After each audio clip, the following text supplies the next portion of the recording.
नमस्कार विद्यार्थी मित्रांनो, एल अकॅडमी या यूट्यूब चॅनलवर आपले सर्वांचे स्वागत आहे. ICDS अंगणवाडी मुख्य सेविका भरती 2025 या परीक्षेमध्ये विचारण्यात येणारे अतिसंभाव्य प्रश्न आजच्या व्हिडिओमध्ये आपण कव्हर करणार आहोत. त्यामुळे व्हिडिओ सर्वांनी सुरूपासून शेवटपर्यंत नक्कीच पाहायचा आहे.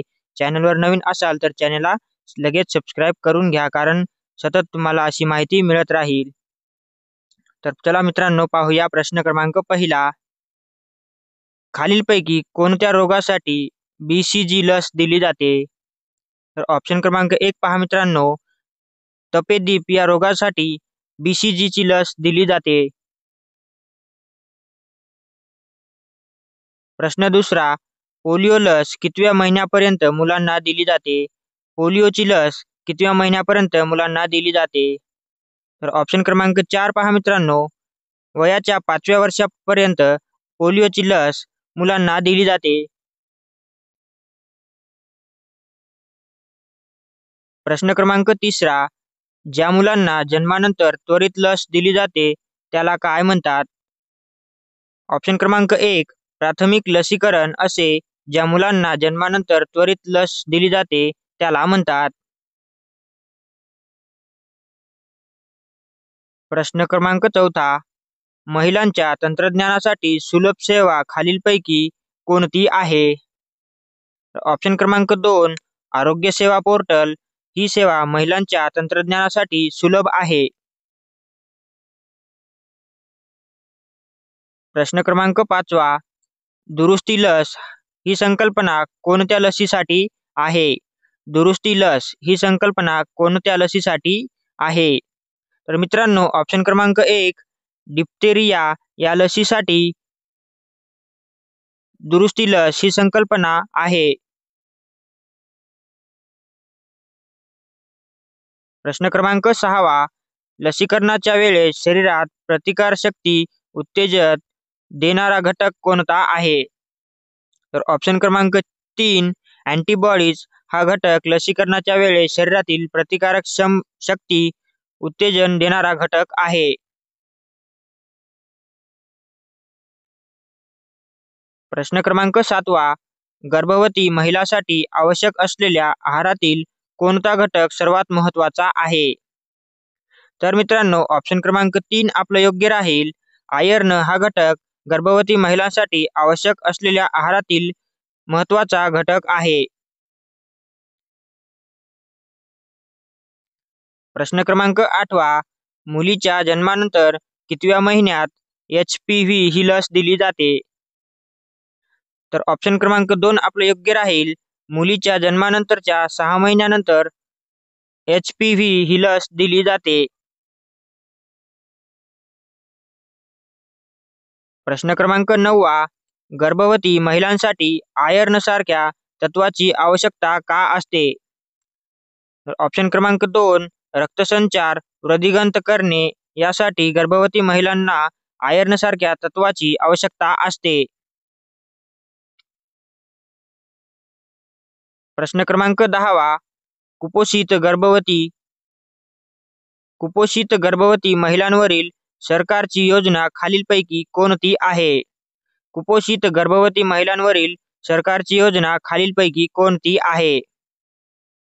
तर ऑप्शन क्रमांक 2 आपलं योग्य राहील मित्रांनो. राष्ट्रीय कुपोषण मिशन ही योजना कुपोषित गर्भवती महिलांवरील योजना आहे.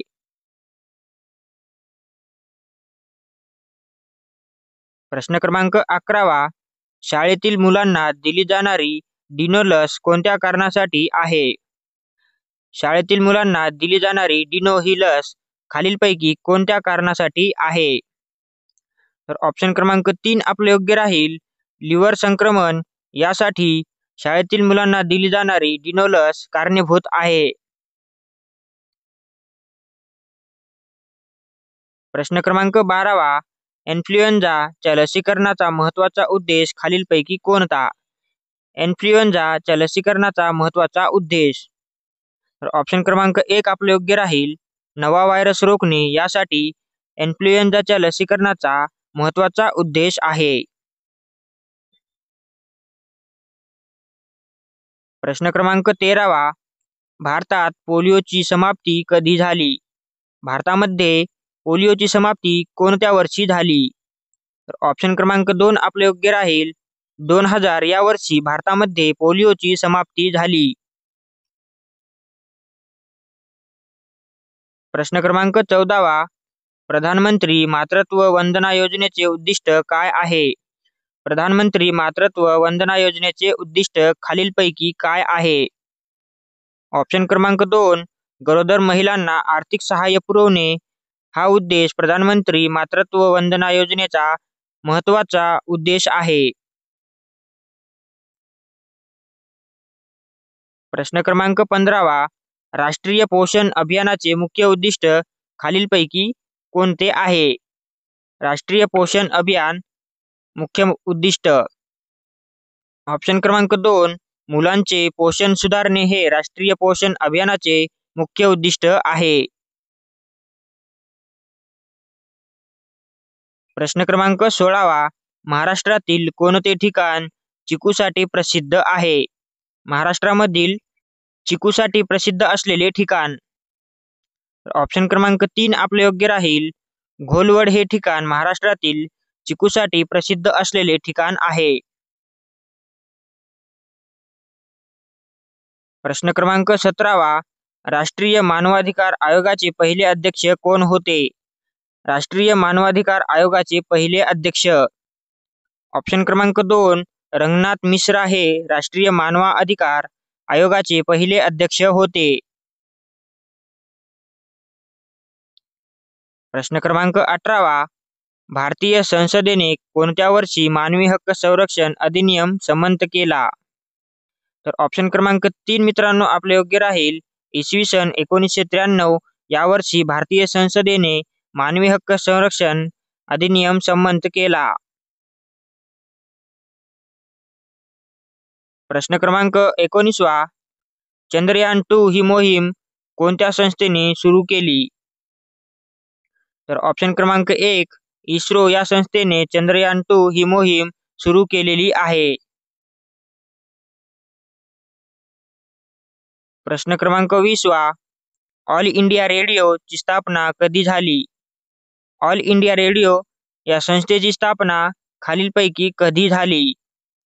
तर ऑप्शन क्रमांक 3 आपले योग्य राहील. 1927 या वर्षी ऑल इंडिया रेडिओची स्थापना झालेली आहे. तर मित्रांनो 2 मार्च 2025 या रोजी होणाऱ्या अंगणवाडी पर्यवेक्षिका भरतीसाठी अत्यंत महत्त्वाचे प्रश्न आजच्या व्हिडिओमध्ये आपण कव्हर केलेले आहेत.